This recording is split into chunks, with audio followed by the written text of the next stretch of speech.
Hello friends. देखो दोस्तों, पिछले वीडियो में मैंने आपको बिल ऑफ लैडिंग के बारे में बताया था। आज मैं आपको उसकी जो types of bill of lading होते हैं उसके बारे में बताऊंगा इस वीडियो में। देखो फ्रेंड्स, थोड़ा रिकैप कर देता हूँ मैं। बिल ऑफ लैडिंग जो होता है, मैंने बताया था, एक तरह की रिसिप्ट होती है जो एक्सपोर्टर होता है और जो शिपिंग लाइन उसके बीच में जो मटेरियल वो बोर्ड करता है शिप पे, उसके अगेंस्ट जो उसकी रिसीविंग दी जाती है, एक तरह के रिसिप्ट जो मिलती है एक्सपोर्टर को, उसको शिप बिल ऑफ लेडिंग उसको कहते हैं। ठीक है, अब इसकी डिफरेंट कैटेगरीज है, डिफरेंट टाइप्स हैं, वो मैं आपको बताता हूँ। देखो फ्रेंड्स, सबसे पहली टाइप जो है बिल ऑफ लेडिंग की, और बहुत इंपॉर्टेंट भी है, वो है क्लीन बिल ऑफ लेडिंग। ठीक है, इसमें क्या होता है, जब आप मान लीजिए आप एक्सपोर्टर हैं, इंडिया से पोर्ट पे कोई अपना कंटेनर एक्सपोर्ट करने के लिए आप शिपिंग लाइन को जब देते हैं, और जब वो लोड करती है शिपिंग लाइन, तो शिपिंग लाइन ये चेक करती है कि आपका जो कंटेनर आया है उसमें कोई डिफेक्टिव तो नहीं है, कुछ उसके पार्ट्स ब्रोकन तो नहीं है, यानी गुड्स आपकी कंडीशन क्या है। अगर गुड्स हेल्दी और अच्छे कंडीशन में है तो वो उसको आपको क्लीन बिल ऑफ लेडिंग देगा। लेकिन अगर उसमें कोई डैमेज होगा, कोई प्रॉब्लम होगी, तो आपको फिर क्लीन बिल ऑफ लेडिंग नहीं मिलेगी। ये इसलिए इम्पोर्टेंट है कि हर कोई सप्लायर और जो बायर होता है वो क्लीन बिल ऑफ लेडिंग ही चाहता है। ठीक है, इसकी अगली जो टाइप सुनेंगे आप, फिर आप समझ जाएंगे क्लीन बिल ऑफ लेडिंग का मतलब क्या है। अब जो सेकंड कैटेगरी फ्रेंड्स, वो है closed bill of lading. Closed bill of lading ये ठीक जो क्लीन बिल ऑफ लेडिंग है उसका थोड़ा उल्टा हो जाता है, समझ लीजिए आप। इसमें क्या होता है, शिपिंग लाइन क्या होती है, अगर आपका मटेरियल जब रिसीव करती है तो उसमें कुछ क्लॉज लगाई थी बिल ऑफ लेडिंग में, यानी कुछ पॉइंट्स लिख देगी वो। उसका वो तब इसलिए लिखती है कि आपका जो कार्गो रिसीव उनको हुआ है, अगर वो क्वांटिटी उसमें कम लग रही है, उनको कम है, या वो डैमेज है, ब्रोकन है कहीं से, या कंटेनर जो रिसीव हुआ वो ब्रोकन है, तो उस तरह से वो क्लॉजेज लगा देती है।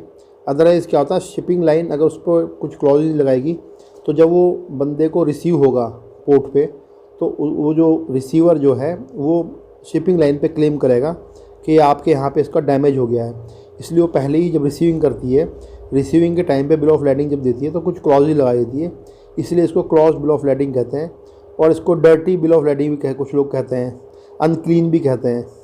ठीक है, ये एक ही चीज़ें हैं। और कोई भी इम्पोर्टर कभी भी क्लॉज बिल ऑफ लैडिंग को एक्सेप्ट नहीं करना चाहेगा, क्योंकि वो डैमेज है या कोई ना कोई उसमें प्रॉब्लम है, इसलिए वो क्लॉज बिल ऑफ लैडिंग है। अब इसके अलावा थ्रू बिल ऑफ लैडिंग होता है फ्रेंड्स एक, ये कब यूज़ होता है, तब several mode of transportation use किए जाते हैं, यानी शिपिंग भी यूज़ की जाती है, ट्रक भी यूज़ किया जाएगा, यानी रोड यूज़ किया जाएगा, सेवरल डिस्ट्रीब्यूशन सेंटर्स के थ्रू होता हुआ जाता है। तब तरह के इनलैंड बिल ऑफ लैडिंग होता है and ocean bill of lading होता है, डिपेंडिंग ऑन द डेस्टिनेशन। ठीक है, बहुत सारे जब मोड आ जाते हैं ट्रांसपोर्टेशन, तब थ्रू बिल ऑफ लैडिंग को जो है दिया जाता है।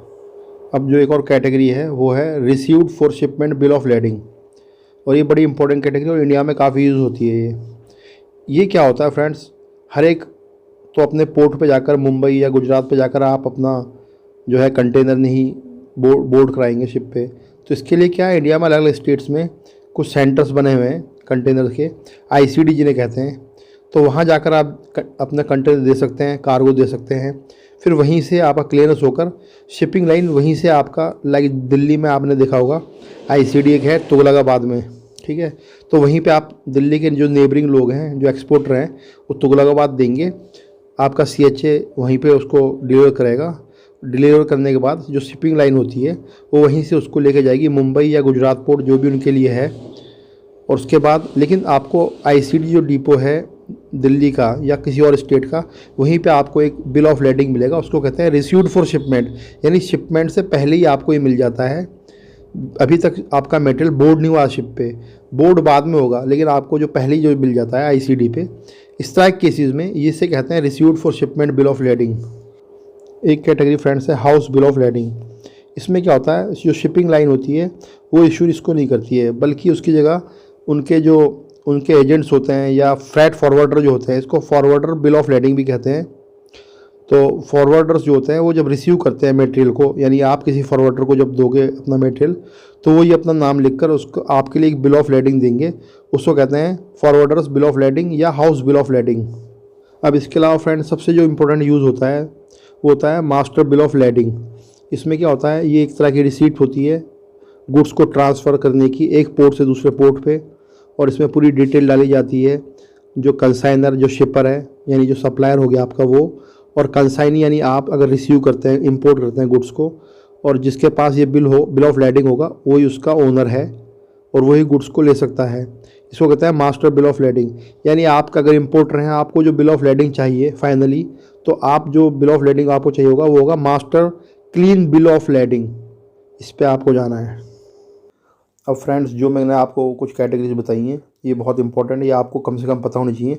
अदरवाइज़ इसके अलावा और बहुत सारी कैटेगरीज होती है बिल ऑफ लैडिंग की, पर अभी आपको उस पर जाने की ज़रूरत नहीं है। कम से कम ये कुछ 4-5 कैटेगरीज आपको पता होनी चाहिए। ठीक है फ्रेंड्स, आज के वीडियो में इतना ही। नेक्स्ट वीडियो में आपको मैं अलीबाबा से रिलेटेड कुछ और टिप्स दूंगा।